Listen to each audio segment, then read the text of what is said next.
O eternal and almighty God, from whom all power and wisdom come, we are assembled here before thee to frame such laws as may tend to the welfare and prosperity of our province. Grant, O merciful God, we pray thee, that we may desire only that which is in accordance with thy will, that we may seek it with wisdom and know it with certainty and accomplish it perfectly, for the glory and honor of thy name and for the welfare of all our people. Amen. We acknowledge we are gathered on Treaty 1 territory, and that Manitoba is located on treaty territory and the ancestral lands of the Anishinaabe, Anishinaabeg, Dakota, Oite, Dene, Tsuut'ina, and Neothog nations. We acknowledge Manitoba is located on the homeland of the Red River Métis. We acknowledge northern Manitoba includes lands that were and are the ancestral lands of the Inuit. We respect the spirit and intent of treaties and treaty making and remain committed to working in partnership with First Nations, Inuit, and Métis people in the spirit of truth, reconciliation, and collaboration. Please be seated.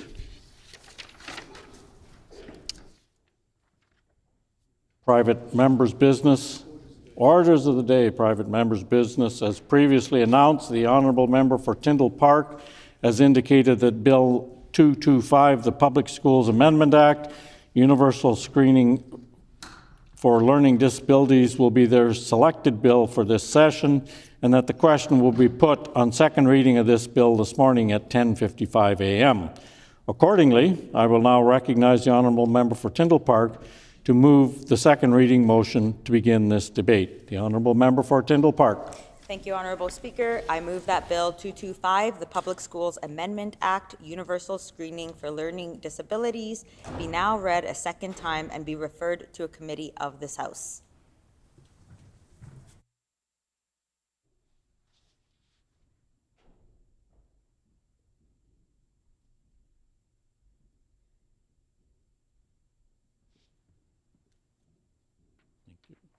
Been moved by the Honourable Member for Tyndall Park that Bill number 225, the Public Schools Amendment Act, Universal Screening for Learning Disabilities, be now read a second time and be referred to a committee of this House. The Honourable Member for Tyndall Park.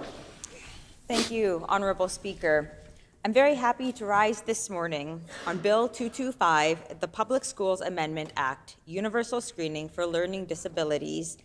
It is a matter of equity, opportunity, and social justice. It is the key to unlocking the potential of thousands of children who can often slip through the cracks of our education system.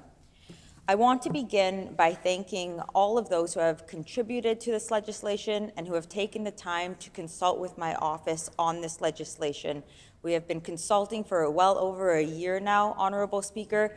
Several of the people who we consulted with and who contributed to this legislation have joined us today in the galleries for this debate here this morning. We first introduced it here in the House on March 26th, and I'm very, very open to any amendments that both the government or official opposition may have. It is extremely important legislation, and it has the ability to be passed here in the legislature as early as next month with the support of all of those in the chamber. Now, this bill is about ensuring that every child, regardless of socioeconomic background, receives the support they need to succeed. The right to literacy is a fundamental human right that will change lives. Currently, Manitoba's 37 school divisions do not have a clear or consistent direction with respect to screening assessments for reading. This bill allows Manitoba to join many other jurisdictions in Canada who mandate universal screening for all students. The bill amends the Public Schools Act to require all students in kindergarten to grade 3 to be screened twice per school year for learning disabilities by educators using a screening tool that must be formally approved by the minister. It further states that parents and legal guardians must be informed of their child's screening results within 30 days, and school boards must use the screening results to guide further assessments and allocate specialized resources accordingly. Now, just for a bit of background, several years ago, it was shared with me how for decades, Manitoba has struggled with literacy outcomes. I've since done a deep dive on the issue, and according to reports and stakeholders, there is a literacy crisis here in Manitoba. Only 40% of students are reading at grade level, and for Indigenous students, the numbers are even worse. These statistics are not new. They have remained unchanged for over 20 years. We know this in part because of a 2008 report published by the Manitoba government that found Manitoba educators and stakeholders were calling for a better method of screening learners. And despite multiple educational reforms, one thing that has remained constant is the absence of a standardized, universal approach to identify learning disabilities early on. Now, Honorable Speaker, students with low literacy skills are more likely to leave school without graduating. If they do manage to graduate, they are more likely to be unsuccessful if they enter post-secondary education. And this extends to adults who struggle with literacy being more likely to work in entry-level jobs. This ultimately creates a cycle of inequity because socioeconomic status is the single most powerful predictor of educational outcomes. Further, those who are not literate have a high likelihood of living in poverty. Approximately 65% of those receiving social assistance struggled with literacy, and 70% of inmates entering federal custody have less than grade 8 level literacy levels. Allow for me to table all of the stats that I just shared. Now, through consultation, I learned about why early intervention is so important. For one, children's brains are most malleable in their early years. And when children struggle in silence, they will often develop behavioral challenges stemming from academic frustrations. Further, I learned that experts in speech-language pathology and literacy development stress the importance of evidence-based interventions. Take, for example, Evergreen and Louis Riel school divisions. They have been leaders in structured literacy, implementing universal screening and seeing significant improvements, particularly among Indigenous students. Now, Honorable Speaker, I want to acknowledge that on Friday, April 11th, the government announced they would implement universal screening. I want to be very clear. I first brought this forward through legislation on March 26th. I am choosing to believe that this government made this announcement because they intend to support Bill 225 here today. I'm sure the minister is aware that parliamentary rules state that an MLA, including ministers, cannot discuss or release the details of a bill before the bill has been introduced. And furthermore, after consulting with concerned teachers and specialists about this government's news release on Friday, it was made clear that there are important clauses missing from the government's announcement. Firstly, educators must provide the results of the screening to pupils or parents and parents or legal guardians within 30 days after administering screening. And secondly, the school board must ensure that further assessments and other specialized resources are allocated based on the results of the screening. And lastly, Honorable Speaker, another concern from stakeholders is the vagueness of the news release, which will again facilitate inequitable access to education, as some school boards will adopt the spirit of universal screening and others may not. This vague approach to education is the reason our literacy rates continue to be well below average. We owe it to our students, educators, and families to do better. So in closing, Honorable Speaker, a great deal of consultation and work has gone into this legislation. I'm very open to any amendments that the government or official opposition may have, and I hope to have unanimous support when this bill comes to a vote here at second reading at 10:55. Thank you, Honorable Speaker.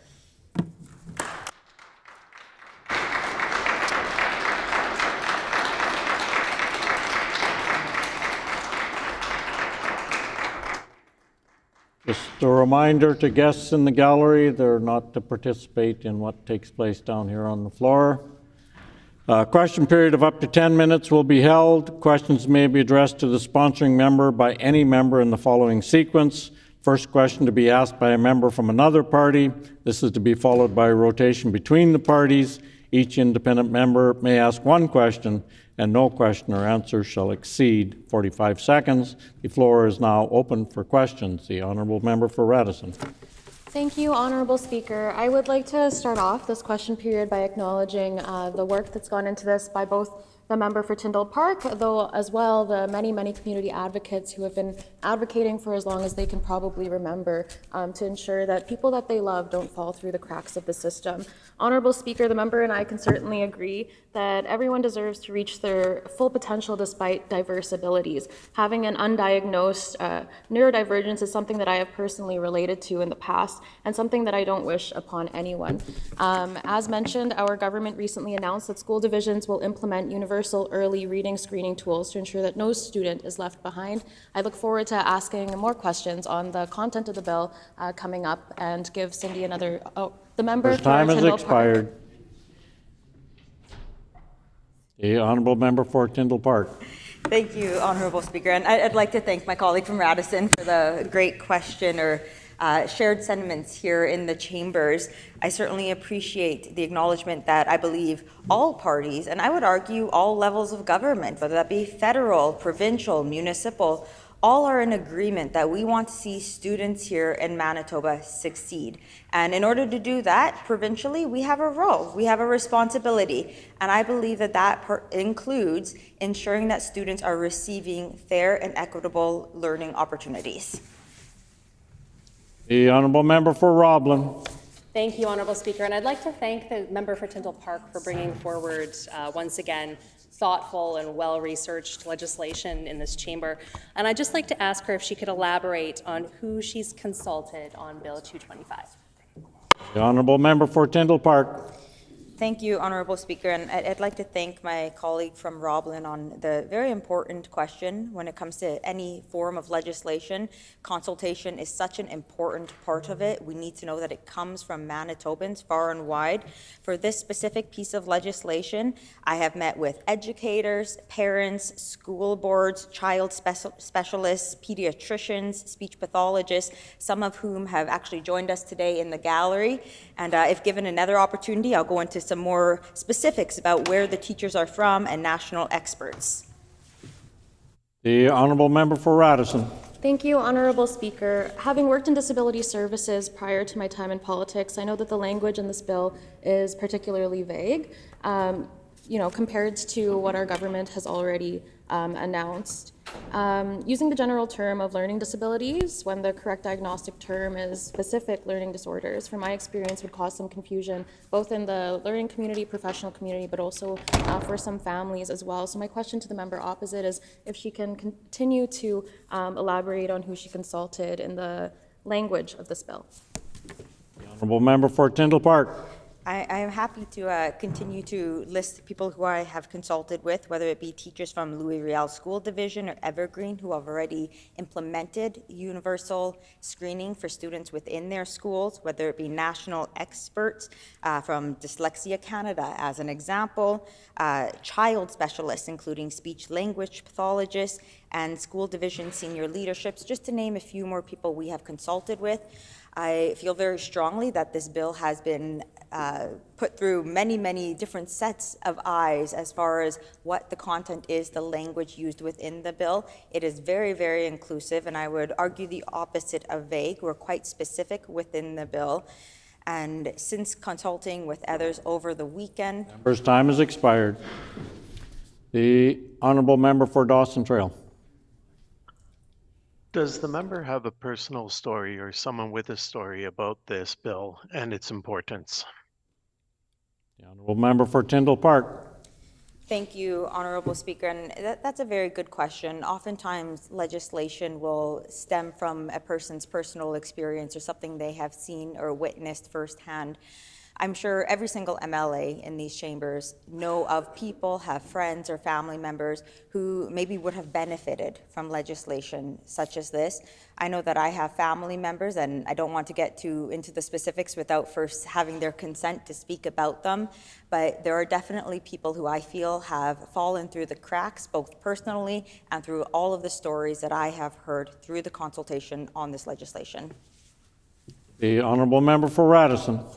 Honourable Speaker, once again, I thank the member for giving this chamber the opportunity to shed some light today on something impacting far too many Manitobans. On this side of the House, we have a strong contingent of educators who can attest to both the need for kids with unique needs to receive support and what is already on the plate of educators, as is screening for all learning disorders is something that not all teachers have the bandwidth to personally do, Honourable Speaker. And so my question is, how does the member see this impacting the workload of our province's hardworking educators?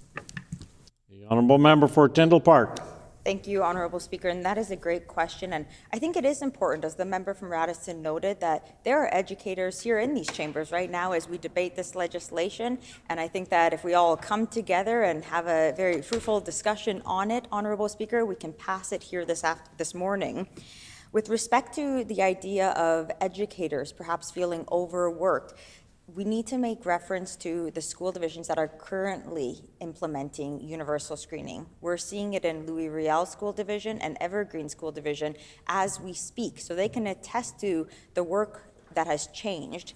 It's important to note that it's not just teachers who would be administrating these screening tools, a screening tool that would also have to be approved by the minister, but it's educators as a whole. First time has expired. The honourable member for Roblin. Thank you, Honourable Speaker. I'm wondering if the member could tell the Chamber a little bit more about the differences between structured and balanced literacy and the benefits of structured literacy. Honourable member for Tyndall Park. That's a very good question, Honourable Speaker.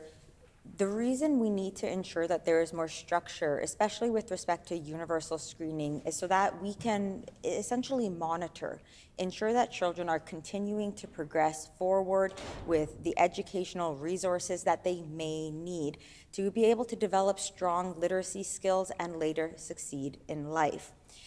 With respect to this bill, what has been recommended is that a screening would take place at the beginning of the school year, perhaps in about October, and a screening would take place for a second time in about March or April. This bill does not force schools to do this. We want to be able to work with school divisions to best accommodate their needs and their school curriculums as well. First time has expired. The honourable member for Radisson. Thank you, Honourable Speaker. Perhaps this question will allow the member to continue to elaborate on the last response there. As a government, we're increasing supports to ensure that all our youngest learners are screened for early reading skills to identify students who may be at risk for reading difficulties, including those who have experience with dyslexia. As part of our government's rollout of this universal early reading screening tool, school divisions will need to report to the department annually. And so I ask the member why Bill 225 doesn't include this reporting requirement. Honourable Speaker. Honourable member for Tyndall Park.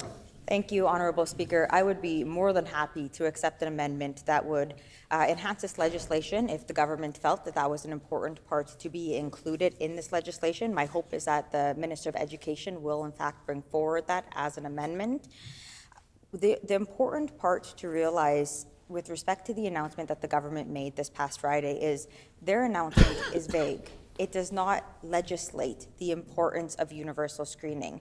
It puts the onus on the schools. If they choose to use it, they can. If they choose not to or choose to opt out, it allows for them to opt out. We need to focus on ensuring that learning is equitable. Every child, whether you're living up north in rural Manitoba, here in inner city Winnipeg. First time has expired. The honourable member for Dawson Trail. Can the member let us know if there are enough specialists or trained experts in the education system to conduct these tests and make these assessments? The honourable member for Tyndall Park. Thank you, Honourable Speaker, and I thank the member from Dawson Trail for the question. The short answer is yes. There are enough educators within our school systems right now to conduct these tests. From what I have learned from those I have consulted with and where it is currently being practiced in the two other school divisions right now in Manitoba, is it's about a 5-minute test that takes place twice a year. And it includes an educator sitting down with the student just to have a one-on-one type conversation. The honourable member for Radisson. Thank you, Honourable Speaker. So in theory, with the way that the bill is written currently, students could be are recommended to be screened twice a year, and that would fulfill this bill's requirements. Our rollout as a government requires that students are screened in fall and then again in spring, aligning with reporting periods. My question to the member opposite is, why does Bill 225 not prescribe when students should be screened, and are there any recommendations that came out of her consultation as to when to do that? Honourable member for Tyndall Park.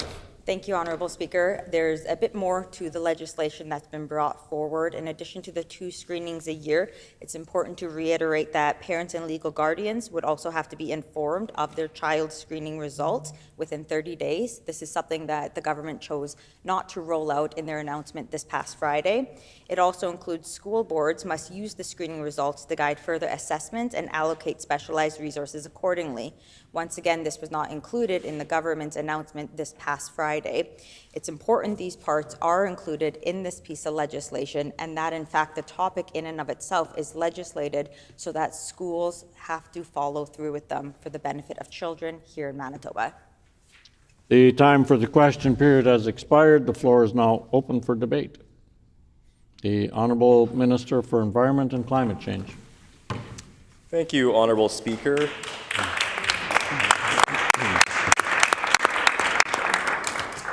And I'd like to thank the member for Tyndall Park for bringing forward Bill 225, the Public Schools Amendment Act. If the Speaker would just indulge me just for a moment, I just want to highlight that this week is Education Week.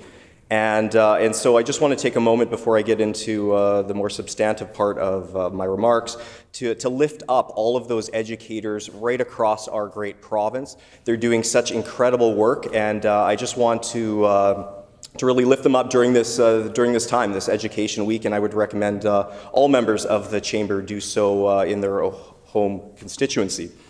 So anytime that we're talking about kids and talking about different mechanisms to ensure the best education, the best supports are in place for kids is a good day. It's a good day in the Chamber when we're bringing forward different ideas, when we're bringing forward different policies that work to support children. We recognize that on this side of the House. I'm sure the member for Tyndall Park, who's done a lot of substantive work in this field, feels the same. Education is so important. We have a number of educators on our team, and I'm very proud to be one of them. I spent a number of years, a couple of decades, being a teacher, and so that's something that's very near and dear to my heart. And it's something that I feel very passionately about. In terms of ensuring that kids have all of the supports that they need. And that is why I'm very proud to be a part of a government that is working to take a very holistic approach. Just this past week, as the member mentioned, our government moved another policy initiative forward where we are going to implement a universal early reading tool, a screening tool, to ensure that kids aren't left behind. Ultimately, that's what we need to do. This is a way that we can directly impact kids' literacy.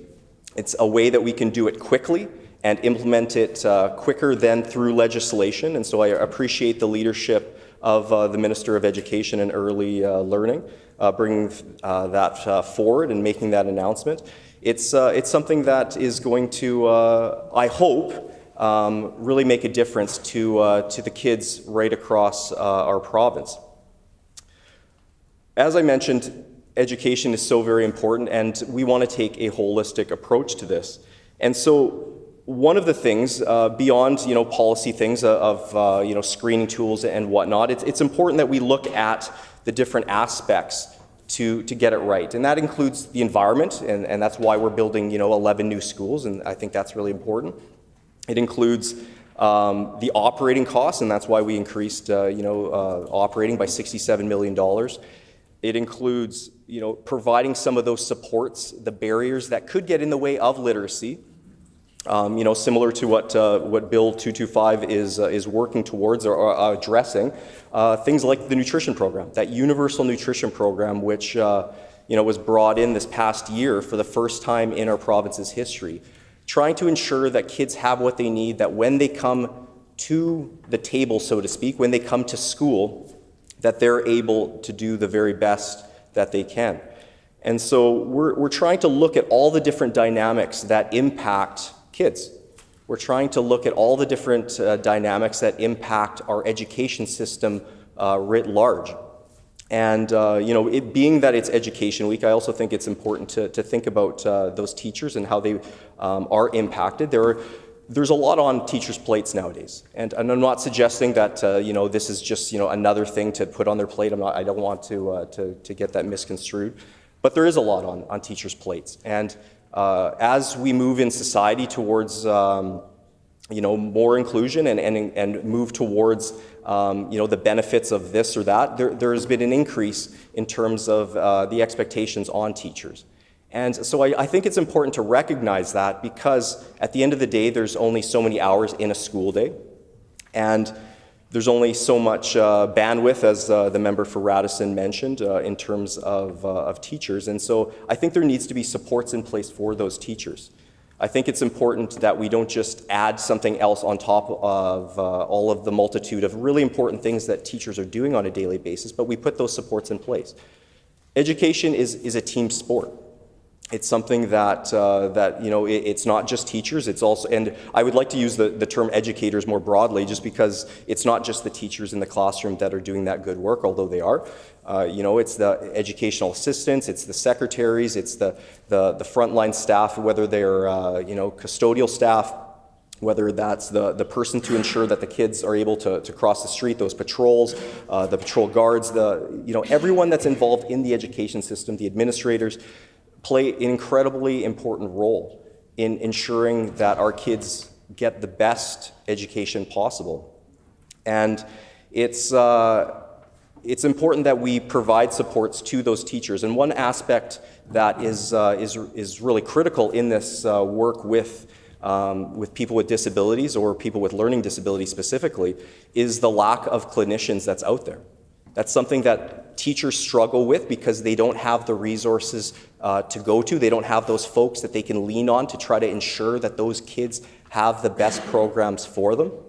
And that's hard, because I know as a teacher, we want what's best for kids. I believe all teachers do. I believe that all educators do want what's best for kids. And so when they don't have those resources, when there's not enough clinicians in the system, and there's not, and so I recognize that. It's hard. It's hard on those educators. It's hard on those kids specifically, and those families, because they deserve better. They deserve to have the supports. They deserve to have the programming. They deserve to have what they need to succeed. And at the end of the day, literacy is so incredibly crucial. If you don't have the ability to read, if you don't have the ability to go through your daily life and have that functional literacy, your ability economically, your ability to navigate life is lessened, and that's incredibly tough. It's tough on people. And so I appreciate the sentiment that this bill has been brought forward. I appreciate all of the work that has went into it. I would hope that in this bill, and I appreciate that the member for Tyndall Park has said that she's open to amendments and whatnot. I would hope that further consultation with different groups that would be on the front lines of implementing such a program would take place. I know that she mentioned a few different places: Evergreen, Louis Riel, my home school division. But I would hope that there would be a broader conversation on how to meet the needs of kids with learning disabilities or just literacy at large. I think that conversation needs to happen, and I appreciate that maybe this is the kickoff. Maybe this is how we start this conversation across the aisle. I appreciate the work that our team is doing to really move the needle on important issues like literacy. And that's why we, in our announcement last week, we said that from K to 4, which I think is important that, that it's a broader concept that we're looking at in terms of the age range. And it's something that, that we're looking to do right now. Like, we're looking to really get into it as soon as possible. And it's going to be a substantive pilot project that hits the majority of kids across our province. And that's, and then we can go to the next iteration to ensure that we get it right. Because ultimately, I think that, that every member wants to do what's right for kids. I think that, there's a number of educators on this side, there's a number of educators on the other side. And I think it's important that we, work together for the betterment of children. That's the future of Manitoba. And if we're going to have a really robust economy, which is what we all want, then we need that good education policy, and that includes ensuring that kids have the tools necessary to be literate, and also the tools necessary to just function in our society, so that they can have the dignity and just live that good life. That's what we want.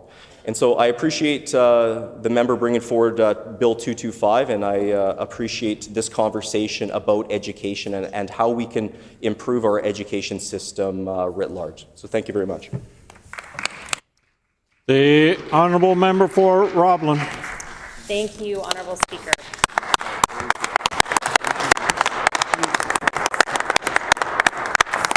I just want to once again thank the member for Tyndall Park, who consistently brings forward thoughtful and well-researched legislation when she has the opportunity to do so.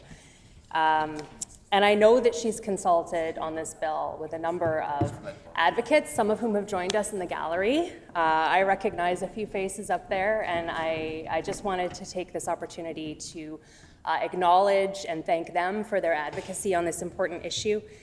In particular, I wanted to mention Carrie Wood, who is a constituent of mine, actually, in Roblin.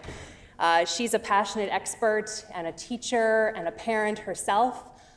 She knows this issue probably better than anyone, so I did have the opportunity to sit down with her, and she told me all about the differences between structured literacy and balanced literacy and the importance of a universal screening tool. And I think that it's her work in large part, and those of her colleagues and fellow advocates. And I think it's because of her that we're here today and that this legislation is on the floor of the chamber. So kudos to Ms. Wood and her family.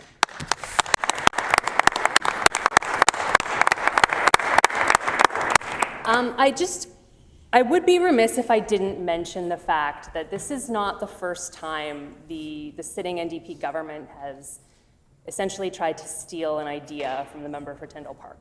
Yeah. And to be clear, the member for Tyndall Park does not need me to defend her. She's been here longer than I have. She knows this place far better than I do. But I do feel the need to say something, because the NDP talk a big game about working collaboratively and working across party lines, but the truth is all they really care about is who gets the credit. And to the member for Tyndall Park's credit, I think she'd be fine with them stealing the idea if they did it well.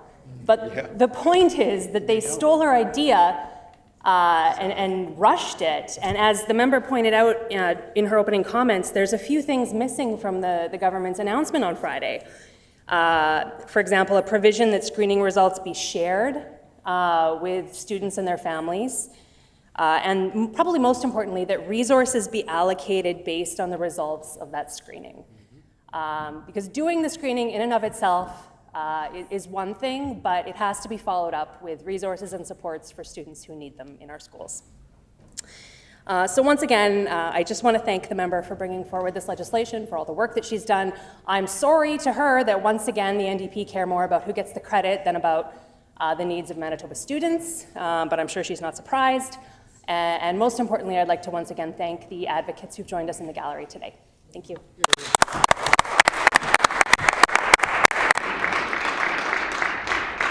The honourable member for St. Boniface.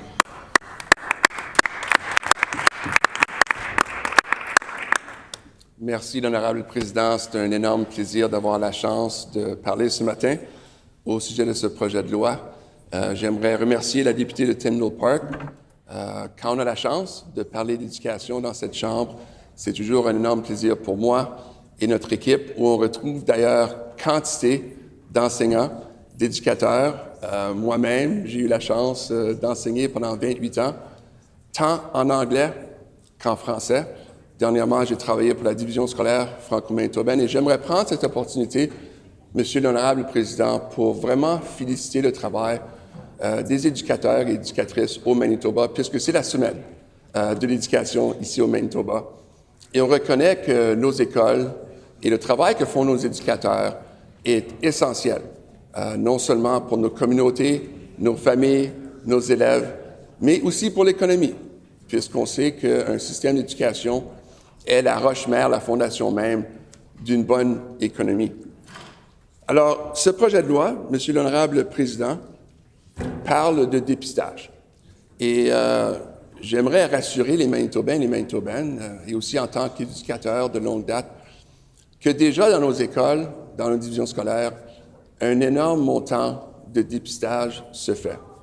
Récemment, au mois de janvier, à travers le Manitoba, on fait l'inscription pour la maternelle. Alors, on demande les familles de rentrer avec leurs jeunes. Des fois, c'est toujours mouvementé dans les écoles quand des nouvelles familles rentrent, avec des jeunes qui sont, disons, un peu incertains d'une nouvelle école, d'une nouvelle étape dans leur vie, des jeunes de 4-5 ans. Mais j'aimerais reconnaître que déjà, quand les jeunes arrivent en maternelle et rencontrent l'équipe des services aux élèves, déjà le dépistage commence. Déjà, on commence à voir si un jeune qui va bientôt rentrer en maternelle a certaines compétences au niveau de la littératie et de la numératie. Puisqu'on sait que dans un monde moderne, les exigences en littératie et numératie sont énormes. Je sais qu'à l'école Précieux-Sang, où je travaillais, on poussait beaucoup les modes d'apprentissage.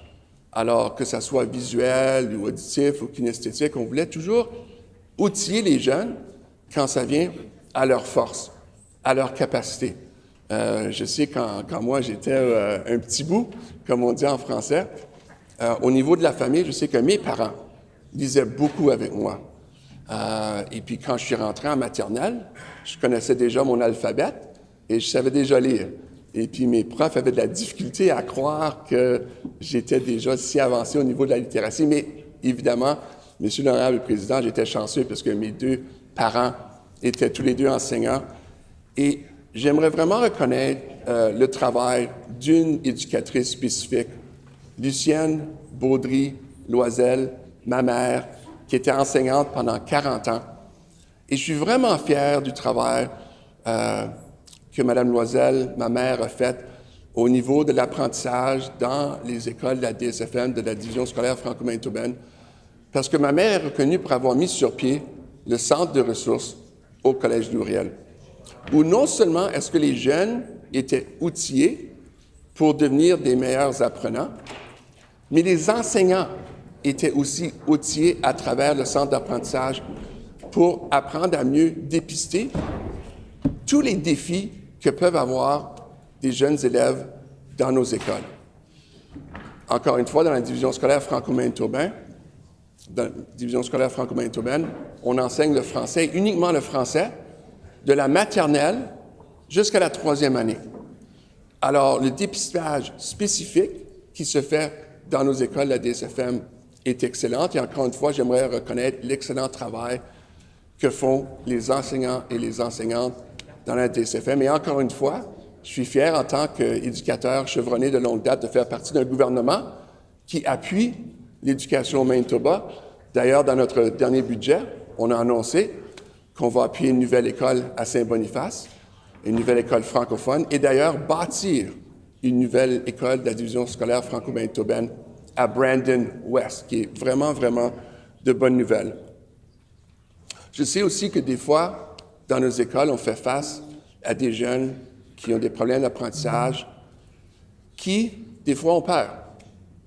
Peur, des fois, d'être mis dans une situation où ce que soit leur défi d'apprentissage ou leur situation va être mise en cause. Et je sais que des fois, ça prend beaucoup de courage. Et dans nos écoles, surtout dans la division scolaire franco-manitobaine et dans d'autres écoles aussi à travers le Manitoba, on appuie aussi les jeunes au niveau de ce qu'on appelle, c'est une perspective autochtone, le cercle du courage. Alors, quand un jeune a un défi d'apprentissage, évidemment, Monsieur l'honorable président, il faut l'appuyer. Et puis, dans nos écoles, quand ça vient au cercle du courage, on encourage nos jeunes au niveau de l'appartenance. Un jeune qui se sent en famille, qui se sent bien dans sa langue, dans sa culture, va faire des efforts au niveau de son éducation. Alors, l'appartenance est extrêmement important. L'indépendance, quand ça vient à la numératie, la littératie, oui, les écoles vont faire de leur mieux au niveau du dépistage, comme l'appelle cette loi, mais un jeune doit aussi se responsabiliser avec sa famille pour faire non seulement de la lecture à l'école, mais de la lecture à la maison, de la lecture en famille, de la lecture avec les parents. Et on reconnaît aussi que les parents ont une énorme responsabilité quand ça vient à l'apprentissage et à la littératie de leurs enfants. La maîtrise, pas toujours facile, surtout en lecture, parce qu'on sait qu'au niveau de la lecture, à fur et à mesure qu'on devient un meilleur lecteur, quelqu'un qui sait de mieux en mieux lire, bien, on va essayer de toujours lire à sa mesure, à sa pointure, comme on dit dans les écoles de division scolaire franco-manitobaine. Alors, une fois qu'on connaît l'alphabet, une fois qu'on commence avec les livres de base en maternelle, on peut toujours avancer à des livres de plus en plus avancés. Puis, en avançant dans ces niveaux-là, il y a d'autres dépistages qui se font déjà dans nos écoles, quand ça vient aux jeunes et des fois à leurs défis d'apprentissage. Et puis ensuite, une chose que j'aime beaucoup au sujet du cercle du courage, c'est la générosité. Et comment les jeunes qui aient des problèmes d'apprentissage ou non, comme la dyslexie, vont travailler avec d'autres jeunes et s'outiller et s'appuyer. Alors encore, honorable président, notre gouvernement, quand ça vient au niveau de l'éducation, est toujours là pour appuyer nos familles, nos jeunes. On croit que les élèves au Manitoba ont le droit d'apprendre à lire. La législation actuelle exige déjà que les élèves bénéficient d'évaluations spécialisées lorsqu'ils éprouvent des difficultés à atteindre les résultats d'apprentissage à la suite d'une intervention ciblée en classe et qu'une communication avec les parents est requise. Et Monsieur l'honorable président, ça c'est déjà quelque chose qui se fait dans nos écoles et qui est clé parce que la famille est une composante importante de l'appui d'un jeune qui a une difficulté, soit en lecture, en numératie ou quoi que ce soit, parce que l'apprentissage ne se fait pas seulement à l'école, mais se fait aussi dans le foyer, en famille.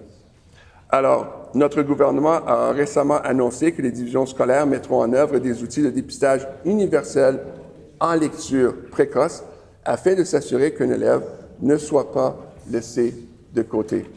Et encore, revenant à l'évaluation qui se fait en maternelle avec les jeunes, l'équipe du service aux étudiants, l'administration, les enseignants, les enseignantes sont déjà, dès les premiers jours, au courant des jeunes qui ont les difficultés d'apprentissage de façon à mieux les outiller. Et nous augmentons les soutiens pour nous assurer que tous nos jeunes apprenants soient soumis à un dépistage de compétences en lecture précoce afin d'identifier les élèves susceptibles d'éprouver des difficultés en lecture, y compris ceux pouvant présenter des troubles de lecture comme la dyslexie. Notre gouvernement n'est pas là pour voler des idées du député de Tyndall Park. Notre gouvernement est là pour travailler en équipe avec les éducateurs qui sont déjà de ce côté et nous allons continuer à appuyer les élèves, les familles manitobaines, les écoles et les divisions scolaires. Merci, Monsieur l'honorable président.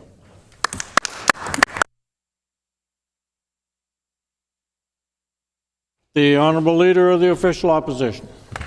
Thank you. Thank you, Honourable Speaker. And I'd like to say thank you for everyone who's joined us in the gallery today. I know I'm not again, supposed to entice the gallery into being part of the discussion today. But I do want to give a heartfelt congratulations to my good friend and colleague, the MLA for Tyndall Park, on bringing forward this very important bill, Bill 225. I want to give a bit of a quick history lesson. I don't want to speak for too long, because what happens with private members' bills is there's a certain amount of time. And I know that both sides of the House want to see this passed, because I know that this isn't about credit for who's coming up with the various ideas. I do want to give a bit of a shout out to our former Premier Heather Stevenson, who had the forethought to amalgamate education and early childhood learning together, because as we transition from early childhood education into the K-12 system, we have to make sure that those organizations, those services that we do for the community, speaks to one another and helps with that transition from early childhood education into the K-12. And I think that's going to make things a whole lot easier and better for all of our students in Manitoba, because what will happen, and thanks to the MLA for Tyndall Park bringing this bill forward, is to then acknowledge the fact that some students slip through those cracks, whether it's coping mechanisms or just things that they've learned themselves, or the fact that we just don't necessarily have the proper tools in the toolbox as educators. I'm hoping that the NDP will pass this bill this morning, because this was a great initiative brought forward by the MLA for Tyndall Park. I know that she has worked closely with members in the community. I know when I was education minister, I've spoken to many people within the initiative and the advocating for this to be one of those tools that are recognized again back into the school system as a teacher as well. So, Honorable Speaker, I don't want to take up too much more time. I just want to let everyone know that we on this side of the House, the Progressive Conservative team, are in support of this legislation. We are in support of Bill 225. We want to see it move forward to committee. I encourage the Education Minister to put a few words on the record, of course, and to acknowledge that this was the member for Tyndall Park's idea. Let's move it forward. Let's show support for this legislation. Let's move forward with another tool in the toolbox for our students in this great province of ours. We will not be putting up any more speakers, Honourable Speaker, because we want to see this passed this morning. Get it to committee. Thanks, Honourable Speaker.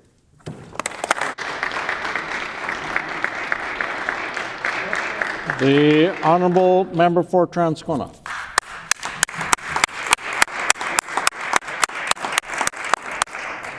Good morning, Honourable Speaker.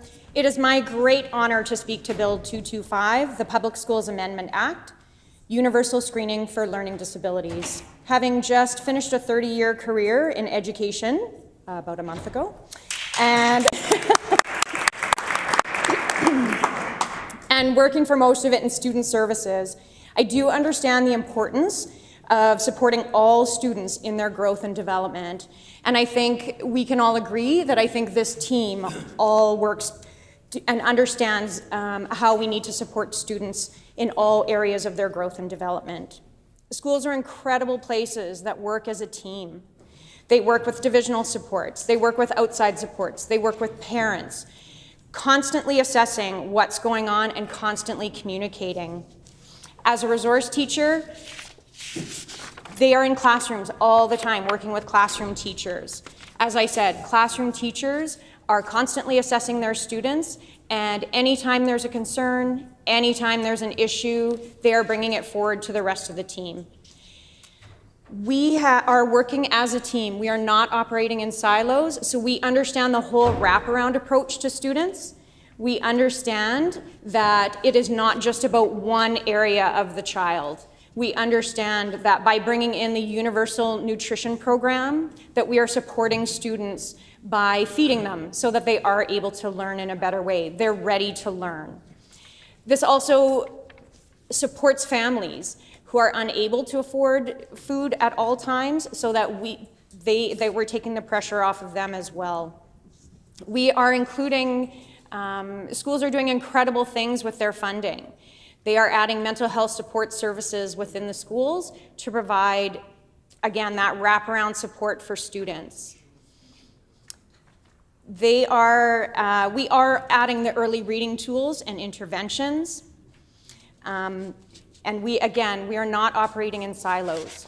As an administrator, it is also the job to advocate for our teachers and for our kids with the division.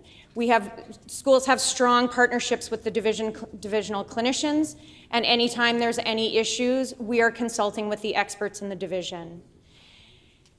And so it is,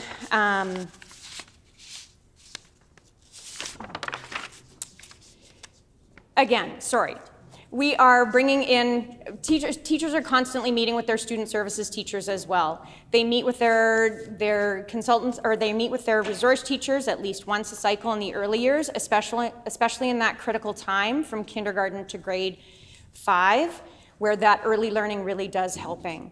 And as our minister is bringing in the supports for the early reading in grade 4, up to grade 4, that is also a huge help. We also understand that behavior is communication, and so we are looking at, again, at the whole child. So potentially if that's a mental health issue or if that's a behavior issue, we know that's communication, and we know that schools take the next steps to find out why there's behavior issues potentially. So we know that then we can look at other things. We can look at their academic progress, we can look at if they're struggling in one area, and then again, we can provide the supports to follow through with trying to figure out what's going on for all of our students. As I said, teachers are constantly assessing what's going on in their classrooms. They know their kids, they get to know the students, they get to know what is happening. So when they see a change in behavior, when they see a change in performance, they are communicating with their school team. Our schools work as great teams, and they are trying to get to the root of it. We each have our areas of expertise, and we learn from each other. We're also supporting each other with our professional development. There's many times where clinicians come into schools, student services consultants come into schools, curriculum consultants come into schools, and they all work together to provide the best supports for students and teachers so that everyone is reaching their full potential. I know this firsthand because I was a student services consultant for many years. And we collaborated, and we talked to parents all the time because parents are advocating for their students, for their child. They know their child the best, and we work with families to be able to do that. As an administrator, it's important too. Administrators are in classrooms. Administrators are getting to know the kids. Administrators are getting to know the teachers. And again, we are problem solving together. There is no time where people are working in isolation. We are communicating, and again, we are talking to experts. If students have outside assessments, we are learning from those professionals as well. And so I'm proud of the work that this team is doing. I'm proud that our ministers are working together. I'm proud that we're taking the approach of that wraparound approach. Our ministers don't work in silos because we know when families are supported and families are working at their highest level and operating in at their maximum potential, kids will do better. So we are looking at all the things that need to happen to provide safe spaces for students inside and outside of schools. We're looking for schools to be safe places for parents to come and advocate. We're looking for our parents and our families to be safe in their communities. And that's why our ministers are working together as a team. Order, please. In accordance with Rule 25 and as previously announced, I'm interrupting debate to put the question on the Honourable Member for Tyndall Park selected bill. The question before the House then is second reading of Bill 225, the Public Schools Amendment Act, Universal Screening for Learning Disabilities. Is it the pleasure of the House to adopt the motion? Agreed, and so ordered. I declare the motion is accordingly passed.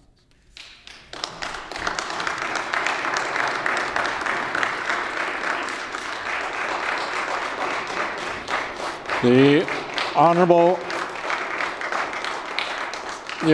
Opposition House Leader. Is there will of the chamber to see the clock as 11? Is it the will of the chamber to see the clock as 11? Agreed, and so ordered. The hour being 11 o'clock, we'll now move on to private members' resolutions. The resolution before us this morning is Resolution Number 8, calling on the provincial government to recognize the valuable role that the Winnipeg Symphony Orchestra plays in Manitoba communities. The honourable member for Tyndall Park.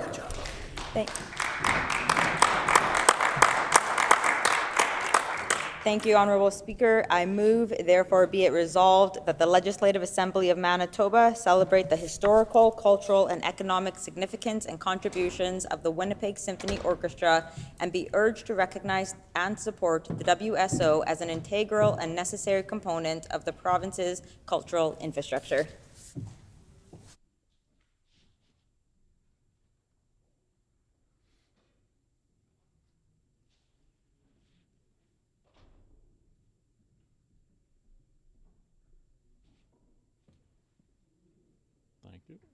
Been moved by the honourable member for Tyndall Park that therefore be it resolved that the Legislative Assembly of Manitoba celebrate the historical, cultural, and economic significance and contributions of the Winnipeg Symphony Orchestra and be urged to recognize and support the WSO as an integral and necessary component of the province's cultural infrastructure. The honourable member for Tyndall Park. Thank you, Honourable Speaker. I rise this morning to speak on a matter of great significance to our province, the celebration, recognition, and support of one of Manitoba's most treasured cultural institutions, the Winnipeg Symphony Orchestra. Allow for me to begin by sharing where this resolution came from. In July of 2023, I happened to be sitting beside a musician from the WSO at a wedding I attended, and they first put on my radar how stretched thin the WSO is and how unfortunately Manitoba is at risk of losing exceptionally talented musicians. This conversation caused for me to reach out to the WSO, and I began talking about it just in my everyday conversations with Manitobans, neighbors, even some of my colleagues here in the House. Honourable Speaker, it's important to state that the arts are not a luxury, they are a necessity. They're stories of who we are, where we come from, and where we are going. And today, more than ever, with heightened threats to our sovereignty, the arts brings us together to celebrate our unique identity as Canadians. In this case, the WSO is not just a collection of musicians. It is a bridge between cultures, a beacon of creativity, and a stronghold for economic and social prosperity right here in our province. And they contribute significantly to our community's well-being in many ways. For example, we know that music education enhances cognitive development in children, that participation in the arts combats isolation and improves mental health, and that cultural institutions like the Winnipeg Symphony Orchestra strengthen our economy by drawing visitors and investment into our province. Every single dollar spent on the arts generates substantial economic activity, supporting both jobs and businesses. There's a strong cultural sector enhancing the livability of Manitoba, making it a place where people want to work, live, and raise their families.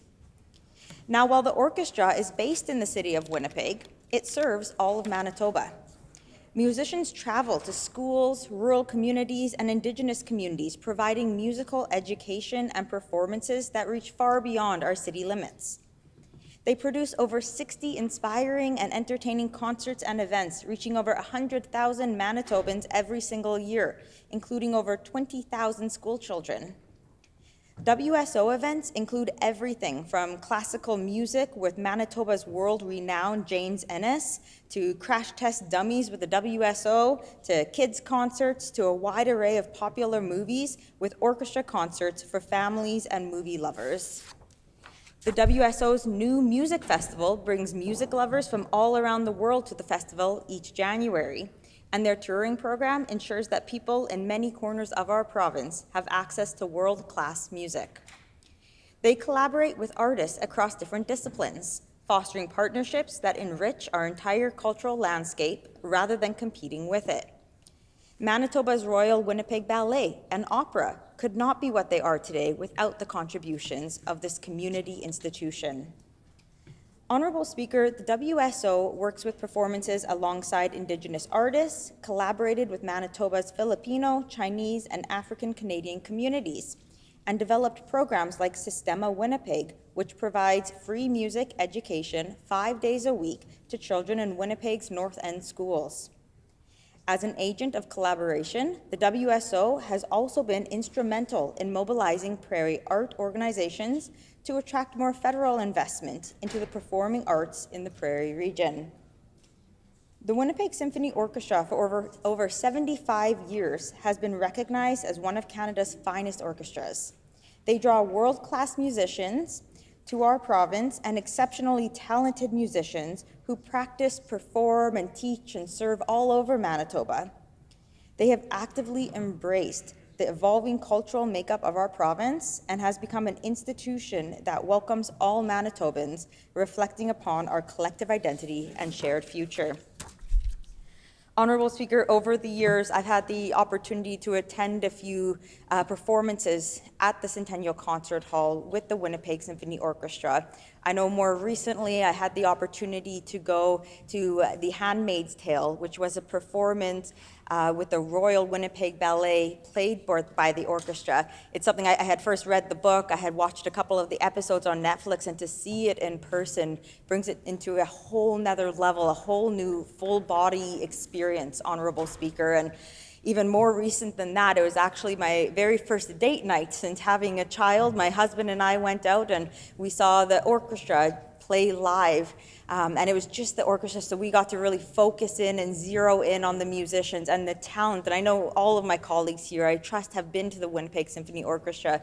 To see the empowerment that comes from that room, it is, I love to explain it as it is a full body experience. You walk out of the concert hall feeling on top of the world, like you can tackle anything. And I know even in part, as I wrote this legislation, I was trying to channel that energy, to feel it and to really bring it to life here in these chambers, Honorable Speaker. And I'm a little bit jealous. I'm still kicking myself a little bit for not attending the Inside Out performance. I know a couple of my colleagues did, and I hope that they speak to it a little bit here in the chambers.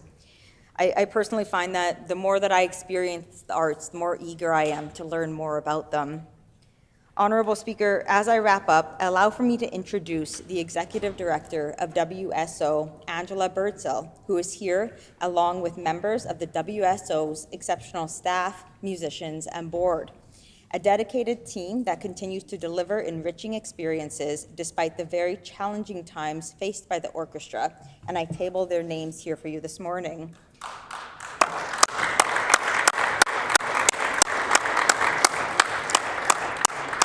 I ask that my colleagues allow for this resolution to pass unanimously this morning to formally celebrate the historical, cultural, and economic significance to the Winnipeg Symphony Orchestra, an integral component of our cultural infrastructure, and to better ensure that future generations can continue to experience the inspiration, joy, and unity that live music provides. Thank you, and I'm happy to take any questions that people may have. A question period of up to 10 minutes will be held. Questions may be addressed in the following sequence. The first question to be asked by a member from another party. Any subsequent questions must follow a rotation between the parties. Each independent member may ask one question, and no question or answer shall exceed 45 seconds. The floor is now open for questions. The Honourable Minister of Labour and Immigration. Thank you, Honourable Speaker, and I'd like to thank the member opposite for bringing forth such a valuable resolution to the House for us to discuss this morning. I'd also like to welcome all the members of the WSO who have taken the time out of their day to spend it with us here today. We thank you for your valuable contributions to our province every single day. I'd like to just ask the member opposite, in her preamble to the resolution that was provided to the House this past week, she talks a little bit about the different types of Indigenous cultures that we have here. Does she have any examples of how the WSO has tried to bridge our mainstream Canadian culture with Indigenous cultures here in Manitoba?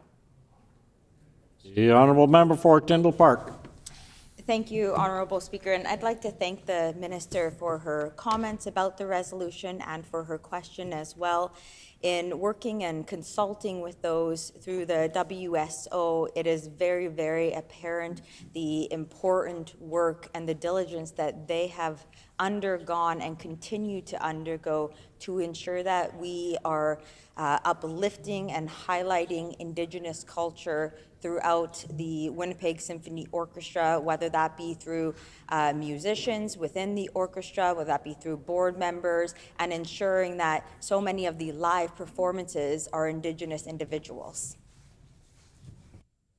The Honourable Member for Selkirk. Thank you, Honourable Speaker. From a chance meeting in July of 2023 with the musician and the member for Tyndall Park brings us an incredible resolution here today. When consulting with the WSO leadership and the members, can the member relay what they had to say about this resolution? The Honourable Member for Tyndall Park. Thank you, Honourable Speaker, and I'd like to thank my colleague from Selkirk for the important question. The resolution in and of itself truly does come from members of the Winnipeg Symphony Orchestra. It's through the many conversations that I've had the opportunity to have with them, the language that they were using as they spoke with me. I think it's extremely important that when anyone in this House brings forward, whether it be bills or in this case a resolution, that it comes directly from those who it is pertaining, those who it is affecting, and that's where the resolution comes from. The Honourable Minister of Labour and Immigration. Thank you so much, Honourable Speaker. I did also have a chance to speak with the director of the Royal Manitoba Opera, and he was able to let me know how pleased he was that our premier was the very first premier to ever attend an opera showing. And in this case, it was the celebration of Métis women, language, and culture, and the first full-scale Indigenous-led opera that was presented on a Canadian opera main stage. And of course, it was all being uplifted by the wonderful work of the WSO. My second question for the member has to do with part of her preamble regarding the educational programming and training that the WSO provides. Would she please provide some information or updates to the House regarding that kind of educational and training? Thank you. The Honourable Member for Tyndall Park. Thank you, Honourable Speaker, and I appreciate the question and the comments shared by the Minister. I'm having a little bit of a difficult time hearing her question. I think it was about just some of the education and the training that is offered by the members of the WSO, if this is correct. She raises a very important point that the WSO actually travels all over Manitoba to ensure whether, for example, students are receiving music education, musical literacy, to give children the opportunity, that equality that's very inclusive for Manitoba. So I'd like to thank the WSO for the work that they're doing on this front. The Honourable Member for Springfield-Rashott. Well, as a individual who's a great fan of classical music and of the Winnipeg Symphony Orchestra, who even during school there were benefactors who would give up tickets that they couldn't use, and I had the opportunity to go to many concerts, which I certainly enjoyed. Can the member for Tyndall Park tell us what kind of impact does the Winnipeg Symphony have on tourism to Winnipeg and Manitoba? Good question. The Honourable Member for Tyndall Park. That's a great question, Honourable Speaker, and I'd like to thank my colleague from Springfield-Rashott for the question. The Winnipeg Symphony Orchestra has a huge impact on tourism here in Manitoba. Whether it be performers all over the world, world-renowned performers coming to our province to perform, whether it be those traveling throughout Canada. Every single time you go to the Winnipeg Centennial Concert Hall, I guarantee you, it is not just Manitobans sitting in those chairs. We have people coming from all over Canada, all over the world to hear out what is being performed, what is being shown, and it's something that Manitoba should be exceptionally proud of. And further to that, it generates a lot of money for our economy, a lot of investments into our economy. First time has expired. The Honourable Minister of Labour and Immigration. Thank you, Honorable Speaker. During her remarks, the member was talking about the financial health of the WSO and how this organization is currently being stretched thin. I'm wondering if she could maybe expand on any information that she has regarding this, maybe on the attendance rates. Have they bounced back or not ever since COVID? Can maybe the member talk a little bit about what the WSO did during COVID and how they've tried to bounce back from COVID? The honourable member for Tyndall Park. Thank you, Honourable Speaker. And again, I'm having a difficult time hearing the minister, but I believe what she is asking is what the Winnipeg Symphony Orchestra is doing. If someone can help fill me and hear what she was asking, I'd like to answer her question directly. I'll give her another opportunity. The honourable member for Selkirk. Thank you, Honourable Speaker. Can the member from Tyndall Park tell us how this resolution differs from what is in place or has been announced under the current government? Honourable member for Tyndall Park. Thank you, Honourable Speaker. Currently, there is nothing that has been announced by the current government on this resolution. One thing we would like to do is just build some awareness around the Winnipeg Symphony Orchestra. I believe that there are roles at the federal level, provincial level, and municipal level all have to play in ensuring that our arts continues to grow here in the province. And someone just whispered in my ear that the minister's question was just regarding during the pandemic, how the Winnipeg Symphony Orchestra sort of proceeded through that. And Honourable Speaker, we can say that attendance trends have fluctuated, of course, against all sectors post-pandemic, including sports and entertainment, not just the arts, but the WSO has shown resilience by adapting its programming, expanding its digital reach, and developing community-based initiatives. Thank you. The honourable member for Labour and Immigration.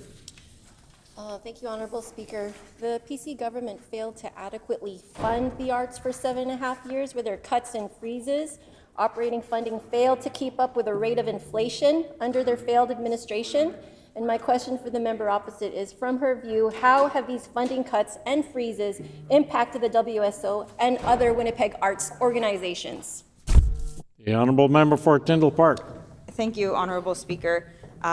Everyone in these chambers are very aware that when I choose to bring forward legislation, whether that be a bill or resolution, I'm very intentional about keeping it nonpartisan, and I would appreciate if the minister did the same.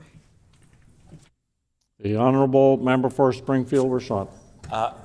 Further to the symphony being a conduit for young people to get to hear amazing and professional music, I would like to do a shout out to Dr. Beamish. I don't even know if he's still alive, but he would give tickets to us so we could actually attend these magnificent concerts. Could the member for Tyndall Park reflect on how does the symphony reach out to school divisions and young people to get them engaged in classical music and the Winnipeg Symphony? The honourable member for Tyndall Park. Thank you, Honourable Speaker, and I'd like to thank my colleague from Springfield Rashad on another very good question. The Winnipeg Symphony Orchestra goes above and beyond in their outreach programs. I spoke about it a little bit just in my comments here earlier. One of my favorite initiatives that they have is called Sistema, and it's actually working with inner city children here in the province. It has musicians go into the school and provide education, oftentimes 5 days a week, Honourable Speaker. These are often opportunities that students might otherwise never have.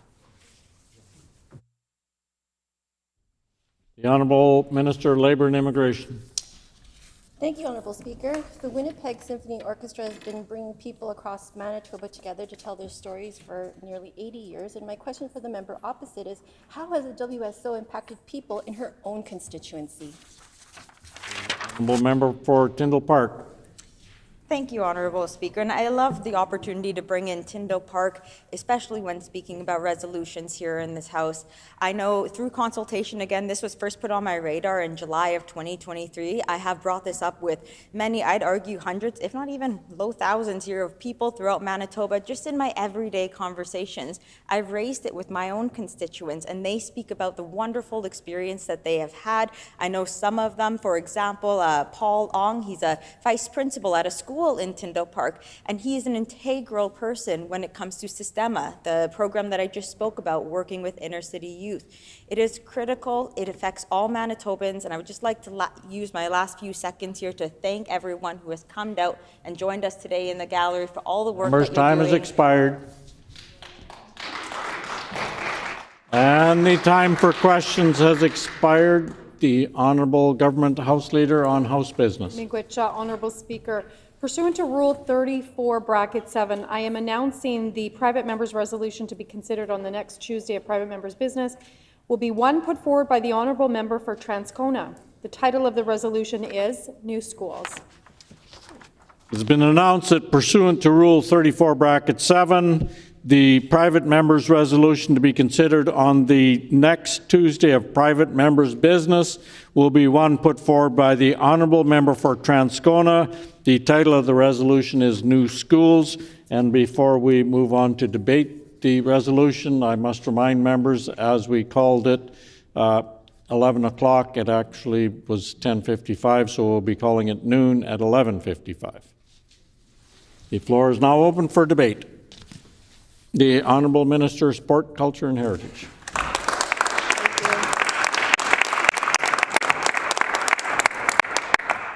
Thank you, Honourable Speaker.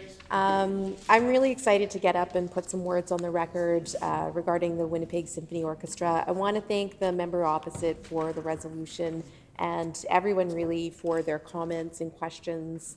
The Winnipeg Symphony Orchestra it really is an institution and a beloved institution for Manitobans. And I just want to say hello and welcome to everyone who's come here from the WSO today. It's really lovely to have you all here. So I just want to, like I said, put some words on the record. Our government really has made a promise to Manitobans that we would work to uplift our province's rich cultural history, to strengthen our communities and build a province for the next generation. Just yesterday, we celebrated Turban Day with the Manitoban Sikh community here and Sikh Heritage Month, which was really an incredible event. Our government recognizes that supporting our cultural history and the arts is incredibly important, and this is something that members opposite didn't do when they were in government. Having already met with many arts groups and performers throughout this province since I've been appointed minister, I can confidently say that our government is there for the Winnipeg Symphony Orchestra and for the Manitoba's arts community. We're listening and we're acting to support musicians and arts across the province. Our government broke a 20-year freeze to arts funding in Manitoba by providing more funding for arts and culture to demonstrate our commitment to supporting artists. Last year, our government announced an investment of $13.7 million for the Manitoba Arts Council. This was an increase of 8%. Much of this investment directly supports the Winnipeg Symphony Orchestra alongside the Manitoba Opera and the Royal Manitoba Theatre Centre. Budget 2025 builds on this funding for the Manitoba Arts Council with an additional $250,000. We've also provided $500,000 to the Manitoba Centennial Centre Corporation for a total of $3 million in funding to supporting the Centennial Concert Hall and Manitoba's performing arts organizations. On this side of the House, we lift up the WSO. It's a historic Manitoba institution, as I said, one that's brought us music and art for over 75 years, which we're extremely proud of.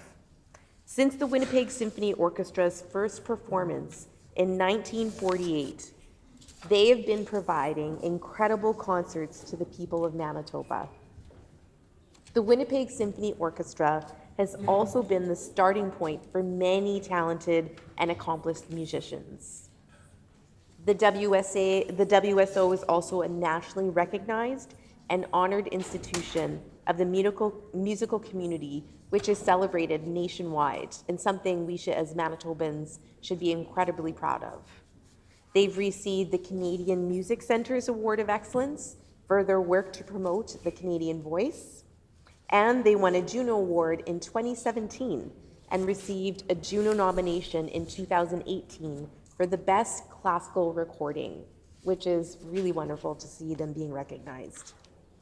So Katrina Kupka, the board chair of the Manitoba Arts Council, was someone who told the province that our increased investment in the Manitoba Arts Council and the WSO is, and I quote, an incredible show of support. And that's what our government is doing.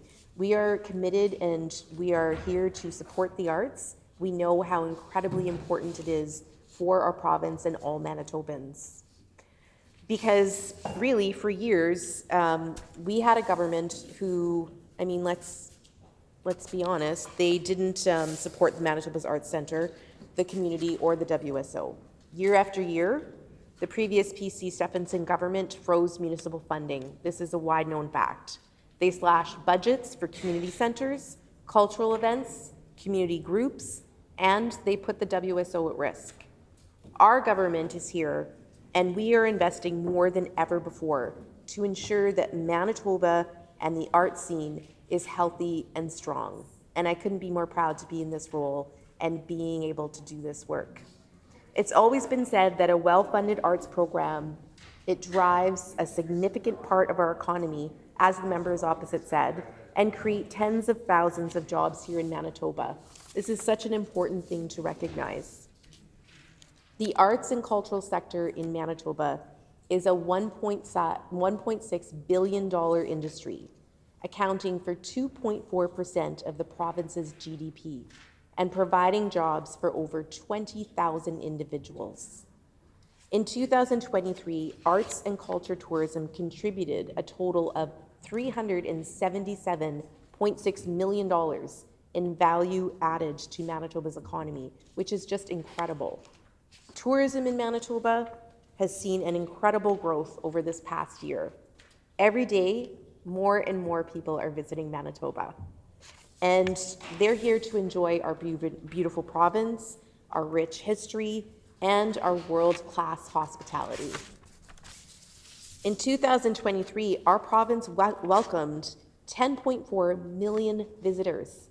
10.4 million people visited Manitoba, and they contributed over $1.82 billion to our economy, which is something that we can all be very proud of. Tourism is a cornerstone of Manitoba's economy, driving growth, opportunity, and community development.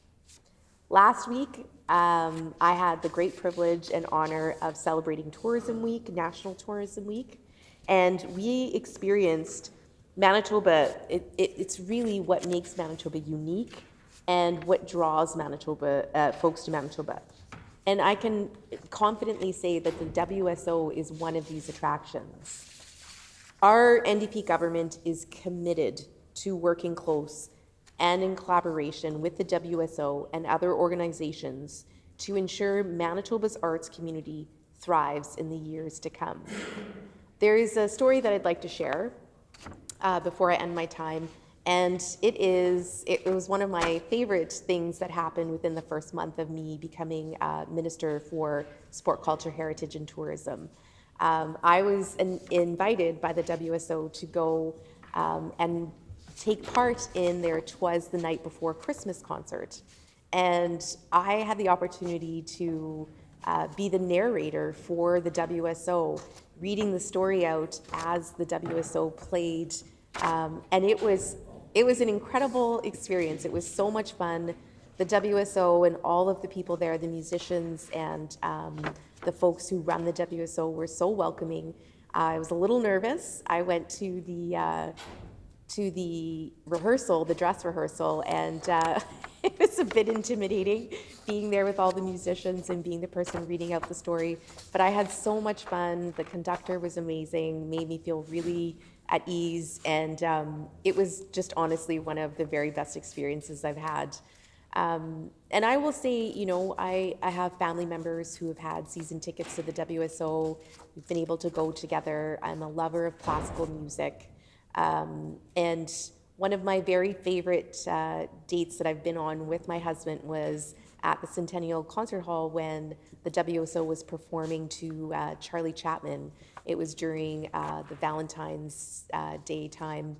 They had that running, and it was such an incredible evening. My husband and I still talk about it, how the WSO brought to life this silent movie.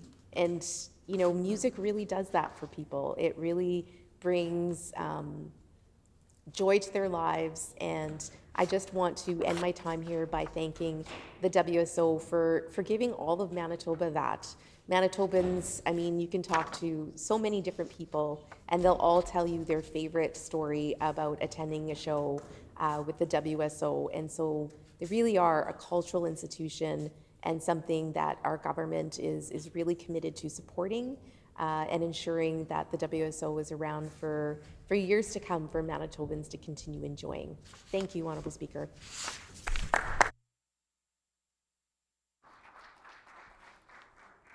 Order, please.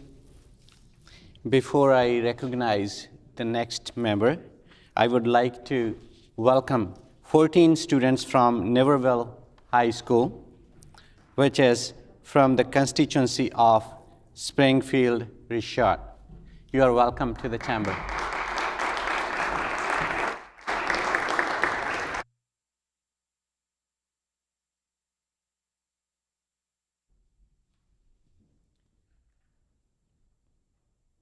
Member for Tyndall Park.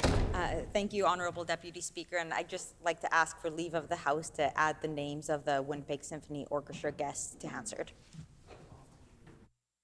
Is there a leave?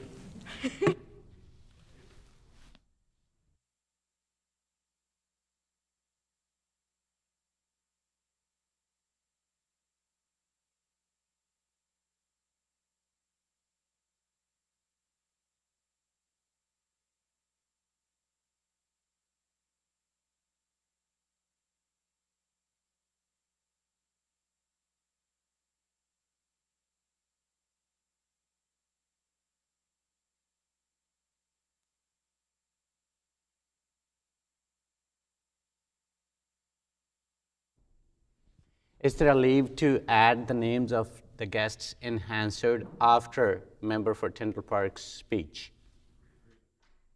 Leave has been granted. Honourable member for Selkirk. Thank you, Honourable Deputy Speaker. Very proud to rise today. First off, I want to thank the members from the Winnipeg Symphony Orchestra for coming here today on this very important resolution. Everything they do brings joy and entertainment to the people who have the ability to attend, and all the programs that they put on through the schools and inner city youth. So thank you once again for being here in attendance and all you do. The WSO does so much more than create music. They give people a safe place to be. The world can get tough. We know in our daily lives things are hard. We've got challenges that face us every day, and everybody's challenges are unique.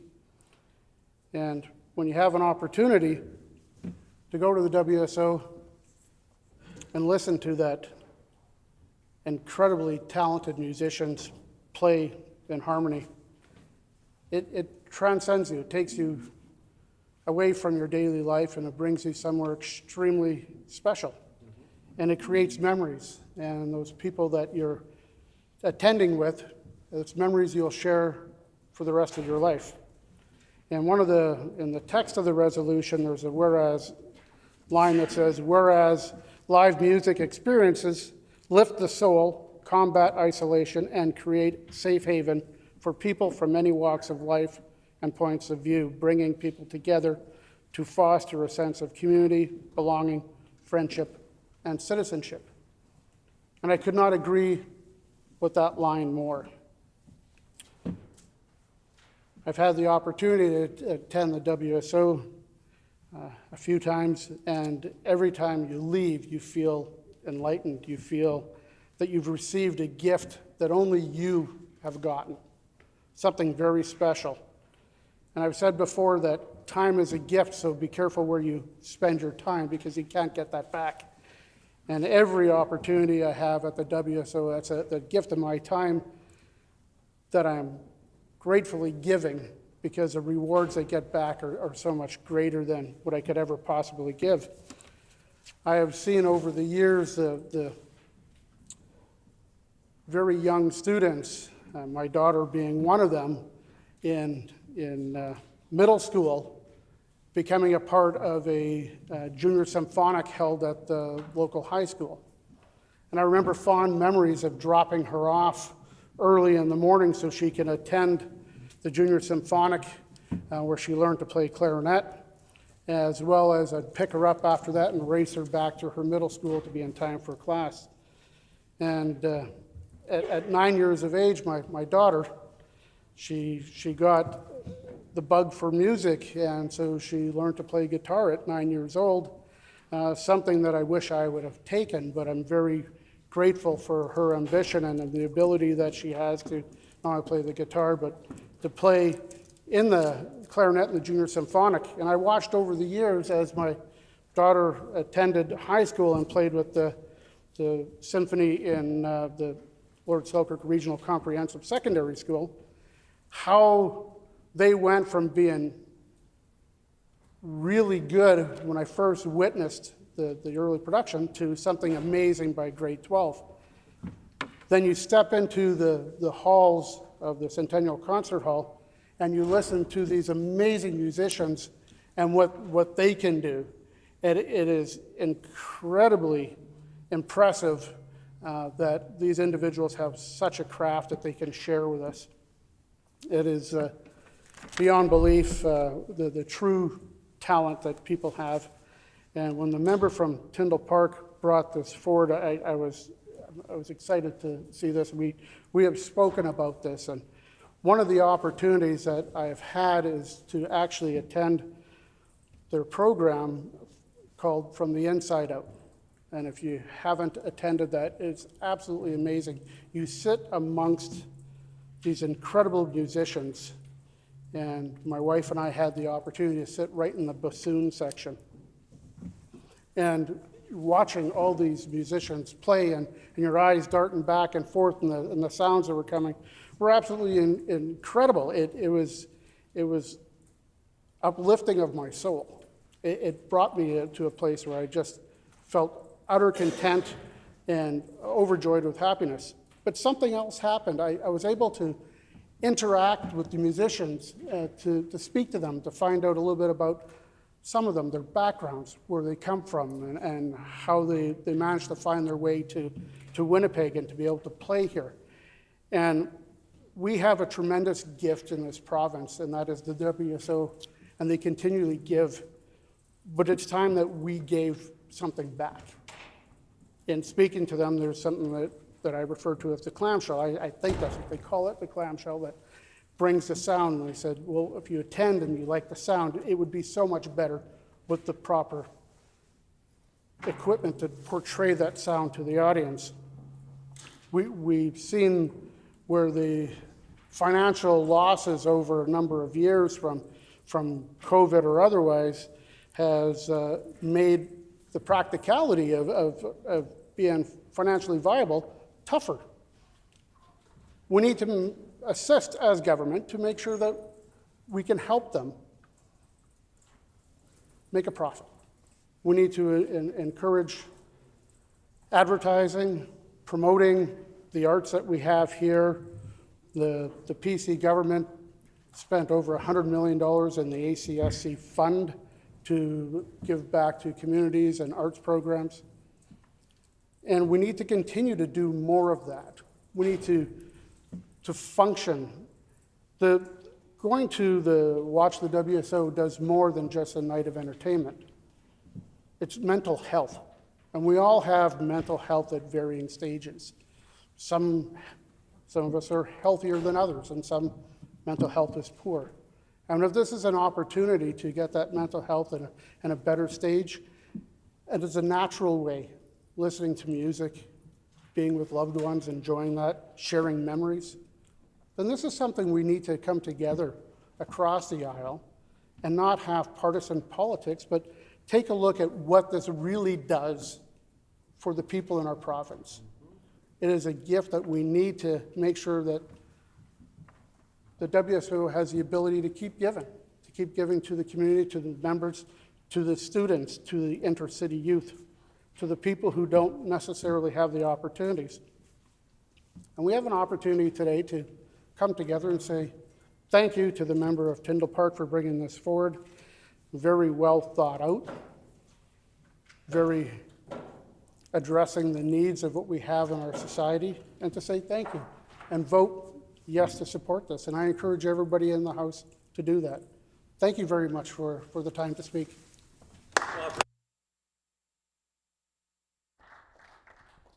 Honourable Member for Waverley. Thank you. Thank you, Honourable Speaker. Really happy to be able to stand up. I'm going to speak fairly quickly because I know there are a ton of people that wanted to speak on this today. Everybody was very excited about it. I have a very personal connection to the WSO, and I know the member for Turtle Mountain often likes to point out in a sort of narrow-minded view that I'm a firefighter and I may not understand things outside of whatever that view might be. But we all contain multitudes, and I'm going to give you a quick story about my history. So in the 90s, my dad, Vic Pankratz, was a part of Manitoba Opera. He got to sing a whole bunch all the way through the 2000s. And we ended up hanging out a fair bit at the concert hall with the WSO. So it was very formative. A lot of time was spent for me at the Centennial Concert Hall, being a part of concerts, seeing the musicians, listening to what they were doing. I was fortunate enough to get to know Bramwell Tovey a little bit, who is just an absolutely transformative composer. Director and conductor here in Winnipeg with the WSO. And, I spent all this time with my family in music early on, just sort of watching what was going on and seeing the amazing work that the WSO did. And it sort of came full circle. So, a part of my life, I was actually a touring musician later on in my early 20s, before becoming a firefighter later on. And I would say one of the highlights of that career as a musician was actually later on in 2013 on Canada Day. I got to be at the Forks. I was a drummer, got to get on stage, and with the WSO on stage, got to click in the WSO for a song as fireworks started to go off. And I'm not sure if any of you up there were a part of that concert, but if you were, thank you. It's one of my finest memories as a musician. And I sincerely appreciate the opportunity to collaborate with such incredible human beings and musicians who have dedicated their life to making music and art for other people in our community. And I also want to just quickly touch on the fact it is such a huge economic impact. The number of people and industries that are sort of affected by this work that is done across the board in the arts, it's $1.6 billion a year. With the WSO specifically, I just want to mention, because we talk a lot about small business in this chamber, my very good friend Matthew Harder and Garth Lee actually have a luthier company, and they fix instruments. So if there are any string players up there, I'm sure you've also used their services at some point, and I'm sure that they have done fantastic work for you. So another small business shout out here for Manitoba supporting the WSO. So, as a government, I think it's very clear that we have done a ton of work. And, despite what I've heard a little bit from the other side, I will just respectfully say that the time in office, the 7.5 years, my family members who work in that world were not pleased. That's all I'll say. I'll leave it right there when it comes to the economic impact, some of the funding impacts of the previous government. And we're changing that. We fully support it. Our Minister of Sport, Culture, Heritage has done an amazing job working on this file, and will continue to do that and develop that relationship. So knowing that there are so many people here that are so passionate about the WSO, I'm going to leave it there. I would love to chat with some of the musicians who are here afterwards, if they're still sticking around at 12 o'clock. Love to say hi. And I am so grateful for the incredible work that the WSO does here in Manitoba. Thank you so much.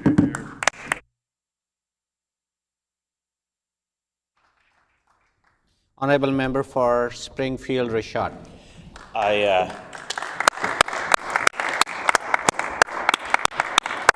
would like to take the chamber back approximately 14 years ago. There was a concert one evening, and I'd like to lay it out for you. The concert hall was packed. It was full, and there was a buzz in the room. On stage, approximately 400 to 500 students from River East Transcona School Division and the Winnipeg Symphony Orchestra. And the place was packed. The performance, I think the only way you could describe it was epic. It was just unbelievable. The music, second to none. And the students just rose to the challenge. Now, I try to say the next part of this because there's a better part to this, and try not to get emotional as one does from time to time. There was a soloist that then came forward and performed a solo with the choir and the orchestra. And I happen to remember that student's name. That student's name was Brigitte Schuler. And the performance was amazing. And these are some of the opportunities that are given to our students. And I, in some of my questions, mentioned a MLA, me, who was allowed to come to symphonies and listen because of the generosity of people who could afford those tickets. Money was a little tight then, so I couldn't afford them myself. So it was quite the opportunity. I actually did pay for my ticket that time to hear my daughter. So 8 years ago, same venue, packed hall, 500 kids on stage, the whole symphony, and again, an epic performance. And like sometimes you felt they were going to just bring the roof down. That's like the choir was just unbelievable. And I think the combination of choir and an orchestra is just heavenly. I can only imagine that's what heaven's going to sound like. It was that amazing. And again, there was a soloist.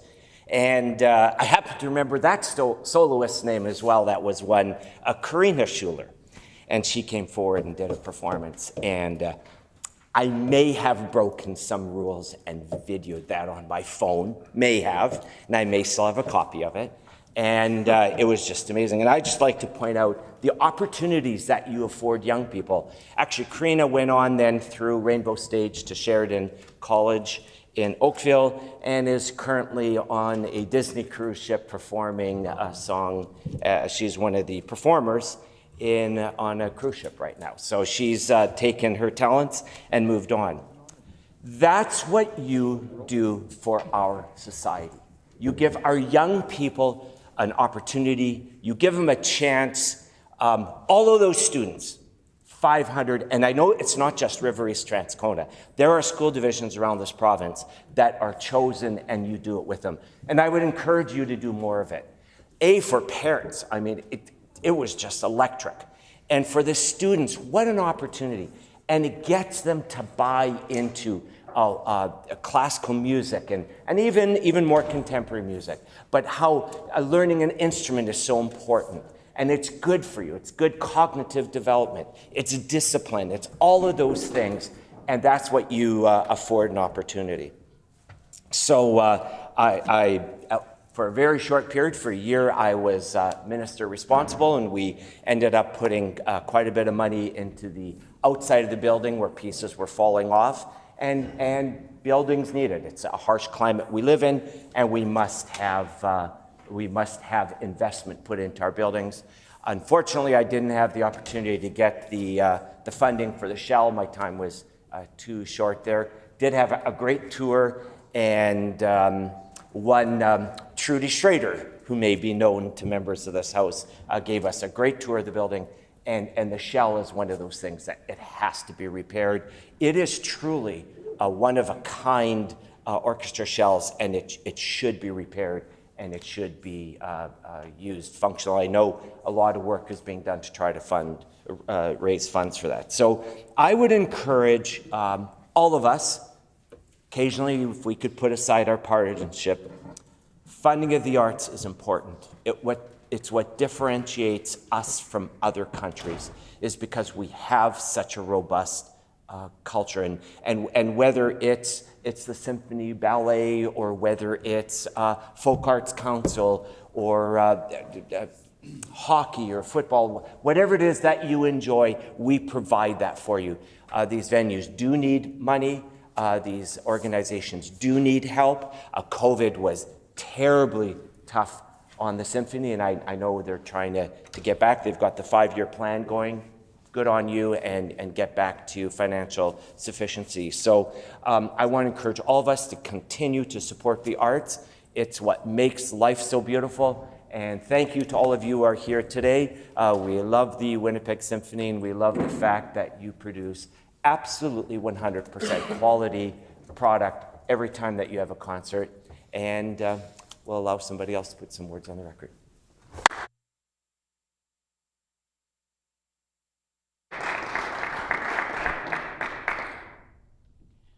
Honorable Member for Innovation and New Technology.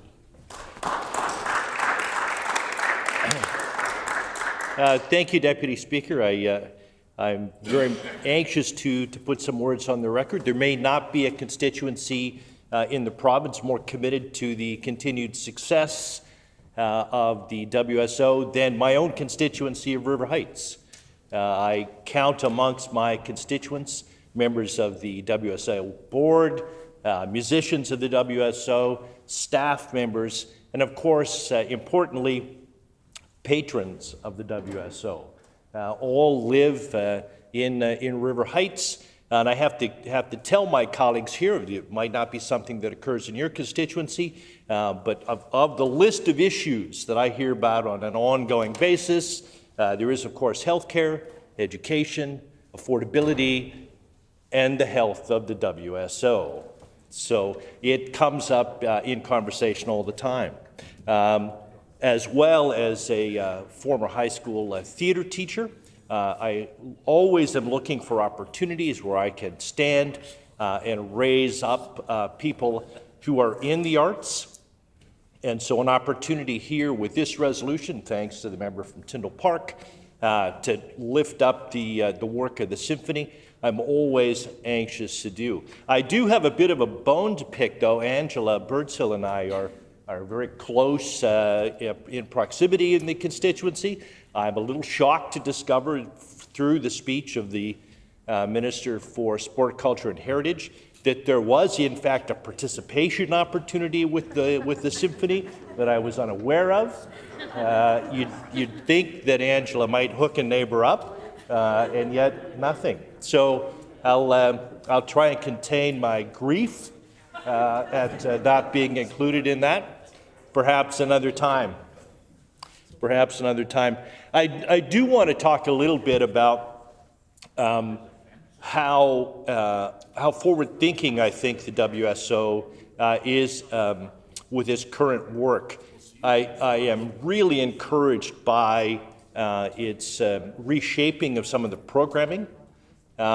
Particularly impressed, as one of the previous members had said, about the Inside Out opportunity. I had an opportunity to also attend that show. It was, yes, we saw each other there, that's correct.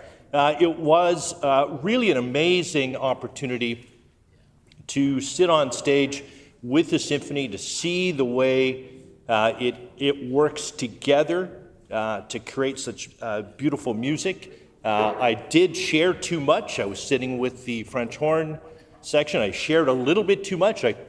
I let the French horn player know that, in fact, it was a little bit of PTSD for me to sit next to a French horn player. When I was much younger, I dated a French horn player who dumped me for a sax player. And I was suffering a little bit of flashback at the time.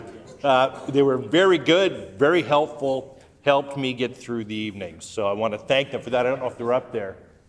Yeah, oh, there we go. Yeah, he remembers the story. Yeah, so again, so important that you can help audience members through that kind of trauma.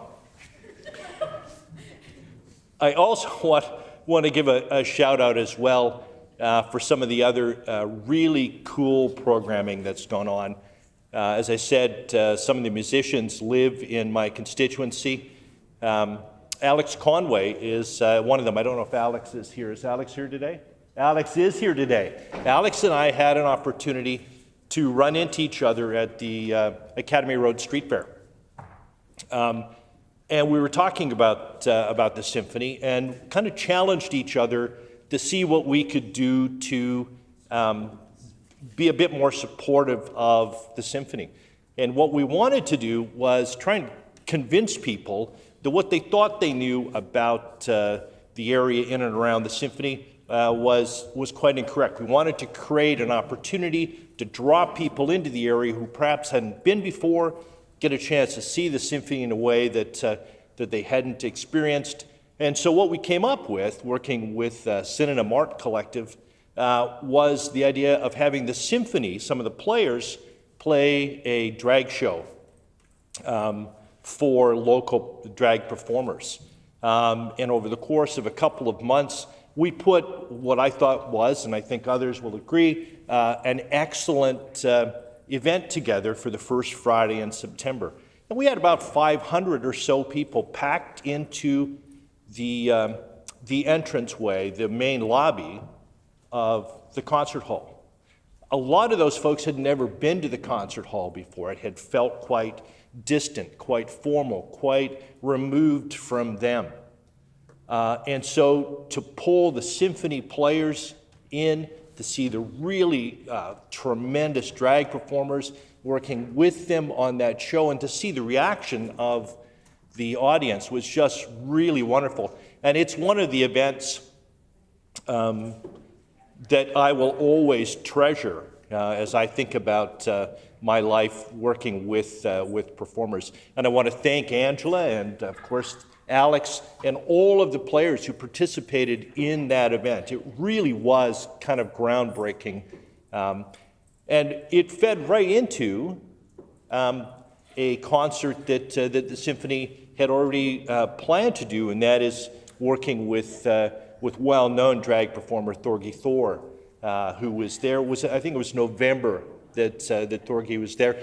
Again, a packed house, people really enjoying the beautiful music and the interaction with the performers. It was just wonderful. And so I wanted to, as I say, I wanted to get to my feet to celebrate the symphony, celebrate the players and the hard work that the board and the staff are doing to continue to grow the symphony, to continue to grow its audience, and to really kind of provide what is a real outstanding performing arts opportunity to Manitobans. And with that, I'll take my seat and allow others to speak. Thank you so much. Honourable Member for Tyndall Park.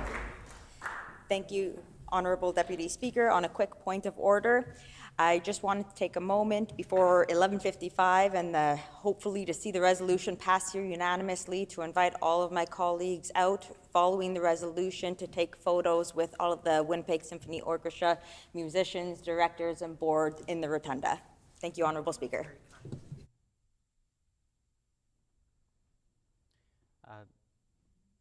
This is, of course, not a point of order, but I welcome the remarks as conveyed.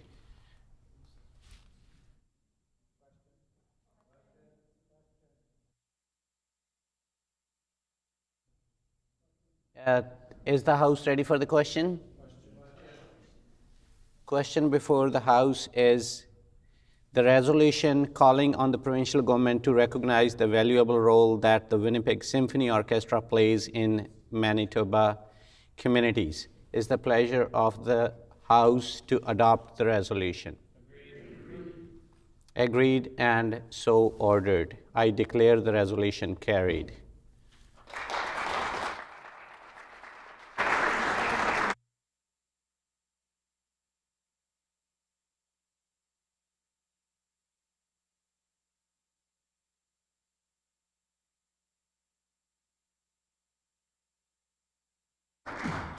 The Honourable Opposition House Leader. Is it will of the House to recognize the clock as 12? Is it the will of the House to call it 12 p.m.? The hour being 12 p.m., the House is recessed and stands recessed until 1:30 p.m.